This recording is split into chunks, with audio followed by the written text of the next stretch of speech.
Assalamualaikum warahmatullahi wabarakatuh. Alhamdulillahirrahmanirrahim. Amma ba'd. Selamat datang di channel Riza Afrian dalam belajar ilmu falak. Pada kesempatan ini kita akan berbincang-bincang terkait dengan spherical trigonometry atau segitiga bola. Pengertian spherical trigonometry. Secara terminologi, kata trigonometri itu berasal dari bahasa Yunani trigonometria. Kata trigonometri terdiri dari dua kata, yaitu trigono yang berarti segitiga atau tiga sudut, kemudian metro yang berarti mengukur. Istilah trigonometri ini digunakan untuk sebuah cabang ilmu matematika yang berhadapan dengan sudut segitiga dan fungsi trigonometri seperti sinus, kosinus, dan tangen. Sedangkan bola, yang dalam bahasa Inggris disebut sphere, didefinisikan sebagai permukaan di mana semua titik berjarak sama dari sebuah titik pusat. Terminologi bola, trigonometri bola maksudnya, atau spherical trigonometry secara terminologi didefinisikan sebagai ilmu ukur sudut bidang datar yang diaplikasikan pada permukaan berbentuk bola, yaitu bumi.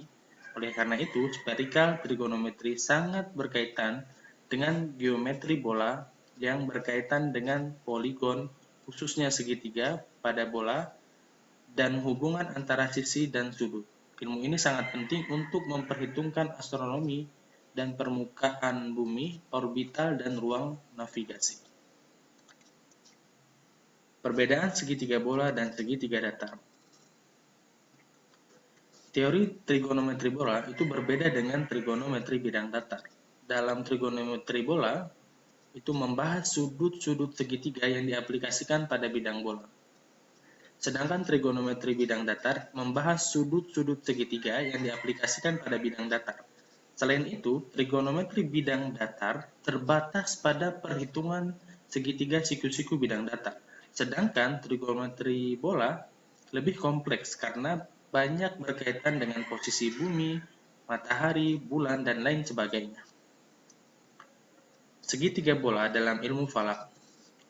Cabang ilmu sains fisika menyatakan bahwa bumi dapat diasumsikan sebagai bentuk bola. Dalam kajian ini, bola tersebut memiliki titik pusat, permukaan bola, dan 3 titik pada permukaan bola. Dalam ilmu falak, 3 titik tersebut dapat dimisalkan dengan titik koordinat Ka'bah, kemudian titik kutub utara, dan titik koordinat tempat. Titik-titik tersebut digabungkan menjadi garis segitiga, di mana segitiga inilah yang disebut dengan segitiga bola dan mencakup aturan trigonometri.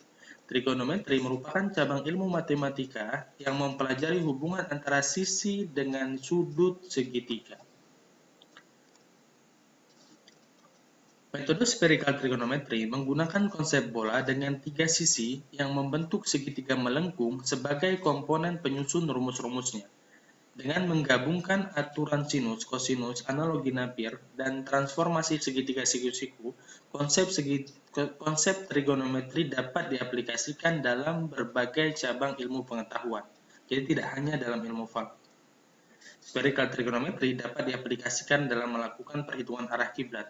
Adapun data-data yang dibutuhkan dalam penentuan arah kiblat disubstitusikan ke dalam bentuk segitiga bola seperti lintang tempat, bujur tempat, lintang Ka'bah, dan panjang busur antara lingkaran besar dan kutub 90 derajat. Teori trigonometri bola mengacu pada penentuan arah sudut dengan jarak tempuh terdekat yang dimilikinya. Ingat ya, jarak tempuh terdekat. Sedangkan ilmu falak dalam bidang penentuan arah kiblat ditujukan pada ketelitian sudut tempat dan sudut kiblatnya.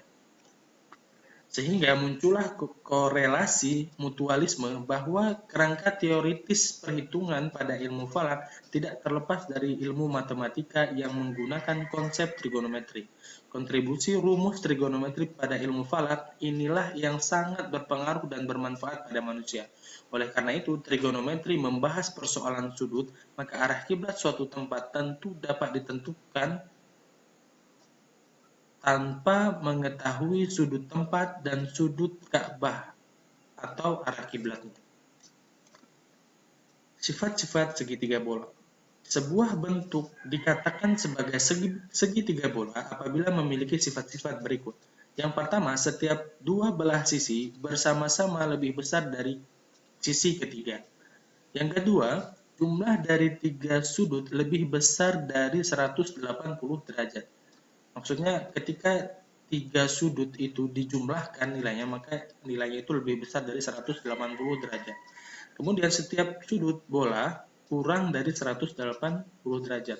Jadi nilai masing-masing sudutnya itu tidak lebih ataupun kurang dari 180 derajat. Bagian dari bola. Dalam lingkaran bola terdapat lingkaran besar dan lingkaran kecil. Salah satu lingkaran besar disebut sebagai lingkaran dasar utama, yaitu lingkaran besar yang posisinya itu horizon atau dari kiri ke kanan. Semua lingkaran besar, titik pusatnya itu adalah titik pusat bola, sedangkan lingkaran kecil titik pusatnya pada titik pusat bola, bukan pada titik pusat bola, akan tetapi pada garis tengah lingkaran besar. Kita perhatikan gambar bola langit. Nah, ini dia gambar bola langit.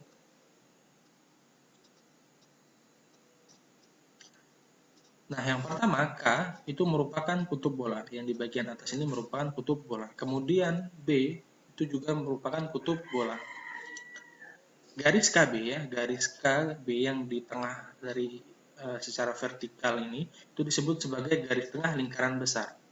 Kemudian garis D, U, dan EF itu disebut garis tengah lingkaran dasar utama. Kemudian garis CL ya, C ke sini L, dan GH, G ke H sini itu disebut sebagai garis tengah lingkaran kecil.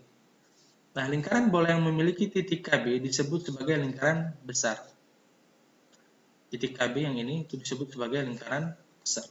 Kemudian lingkaran DFUE disebut sebagai lingkaran besar utama. DFUE ya, lingkaran ini sampai dengan ke D lagi disebut sebagai lingkaran besar utama. Kemudian lingkaran yang melalui CHLG ya, CHLG itu disebut lingkaran kecil, kemudian sudut yang dibentuk oleh dua lingkaran disebut bola. Di sudut yang dibentuk oleh dua lingkaran ini disebut sebagai bola. Nah, berikutnya segitiga bola. Ini gambarnya. Oke, coba kita perhatikan. Yang pertama CAF ya. CAF. Dari C ini ke bawah, mutar lagi ke sisi sebelah sananya. Itu disebut lingkaran besar. Kemudian CBF. CBF juga dari C, BF, kemudian berputar lagi ke arah sebelahnya. Itu disebut sebagai lingkaran besar juga.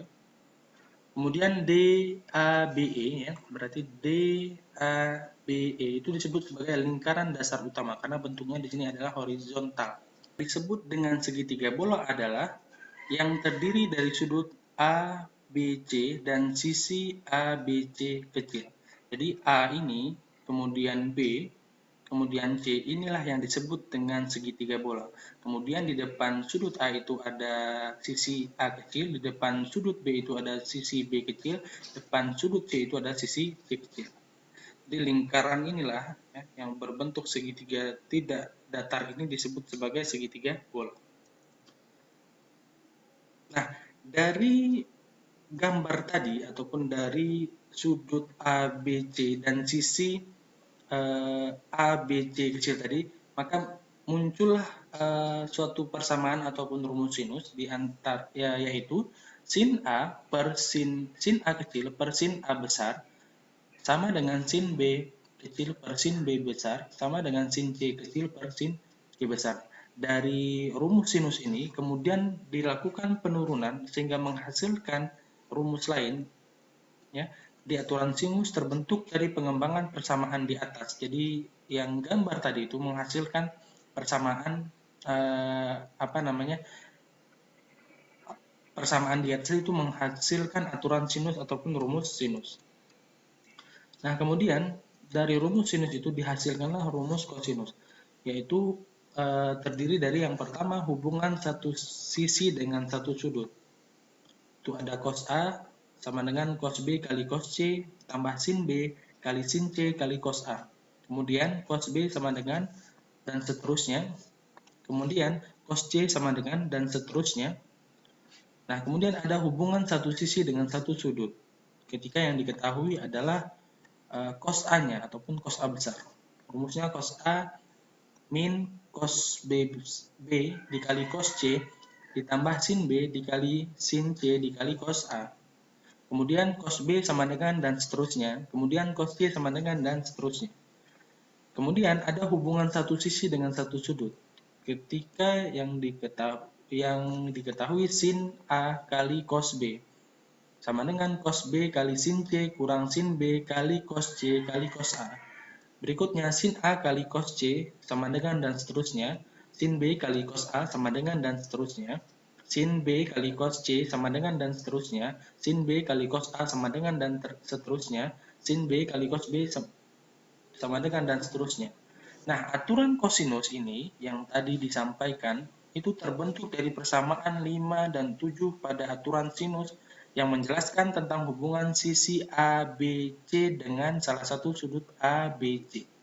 Jadi sangat memiliki keterkaitan antara aturan sinus dan kosinus.